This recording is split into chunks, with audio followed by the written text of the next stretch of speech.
ஓம் சிவசக்தி. இன்றைக்கி எந்த கோயிலுக்கு போயிருக்கோன்னு பார்க்குறீங்களா? சிட்லப்பாக்கத்தில் இருக்கிற முருகர் கோவிலுங்க. இங்கே பார்த்தீங்களா என்ட்ரன்ஸ் எவ்வளோ பிரம்மாண்டமாக இருக்குது. அதோட கதவுகளையும் நான் வீடியோ எடுத்திருக்கேன் பாருங்கள். ஒவ்வொரு வேலைப்பாடும் அவ்வளோ அழகாக நுணுக்கமாக செஞ்சுருக்காங்கங்க. அப்படியே உள்ளே போனால் முதல் கடவுளான விநாயகர், அவருக்கு மண்டையில் கொட்டு போட்டுக்கிட்டு தோப்புக்காரனை போட்டு அவரை வணங்கிட்டு படி ஏற ஆரம்பித்தவங்க. இங்கே பார்த்தீங்களா வேலுங்க, வணங்கிக்கோங்க. வேல் வழிபாடு, வேல் வச்சுருக்காங்கங்க படியில். நான் இப்போ தான் பார்க்குறேன் இந்த மாதிரி.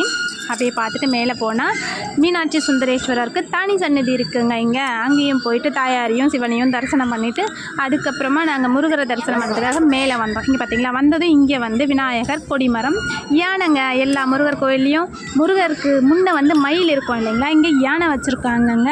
இவங்களெல்லாம் தரிசனம் பண்ணிவிட்டு உள்ளே போனால் சுவாமிமலை நாதர், சுவாமிநாத சுவாமி என்ற பேரில் முருகர் வந்து இங்கே காட்சி தராருங்க. அவ்வளோ அருமையாக இருந்துச்சுங்க முருகரை பார்க்குறதுக்கு. முருகரை நிம்மதியாக தரிசனம் பண்ணாங்க. உள்ளே வந்து அருணகிரிநாதருக்கு சிலை வச்சுருக்காங்கங்க. எவ்வளோ பெரிய விஷயம். அருணகிரிநாதர் வந்து முருகரோட எவ்வளோ பெரிய பக்தர்னு உங்கள் எல்லாருக்கும் தெரியுங்க. அவரையும் வணங்கிட்டு முருகரையும் வணங்கிட்டு சரபேஸ்வரர் இருந்ததுங்க, அதையும் வணங்கிட்டு துர்க்கை அம்மன் எல்லாமே உள்ளே இருக்குங்க. வணங்கிட்டு நிம்மதியாக சாமி கும்பிட்டு உட்காந்துட்டு வெளியே வந்தவங்க. இந்த கொடிமரத்துக்கு முன்னே வந்து நம்ம சாமியை எப்படி சாஷ்டாங்கமாக ஆண்கள் வணங்கணும், பெண்கள் எப்படி வணங்கணும்னு ஒரு சிலை வடிவிலேயே செஞ்சு வச்சுருக்காங்கங்க. அதையும் பார்த்து சாமியை நிம்மதியாக கும்பிட்டுட்டு அப்படியே எல்லாத்தையும் சுற்றி பார்த்துட்டு நாங்கள் கீழே என்ட்ரன்ஸில் இறங்குறோங்க. அவ்வளோ அருமையாக இருந்துச்சுங்க. அந்த கோவில் பக்கத்தில் இருக்கிறவங்க போயிட்டு வந்திருப்பீங்க, கொடுத்து வச்சவங்க தான். நாங்கள் இப்போ தாங்க போகணும், எங்களுக்கு அந்த வாய்ப்பு இப்போ தான் கிடச்சிது. உங்களால் முடிஞ்சால் நீங்கள் போயிட்டு வாங்க.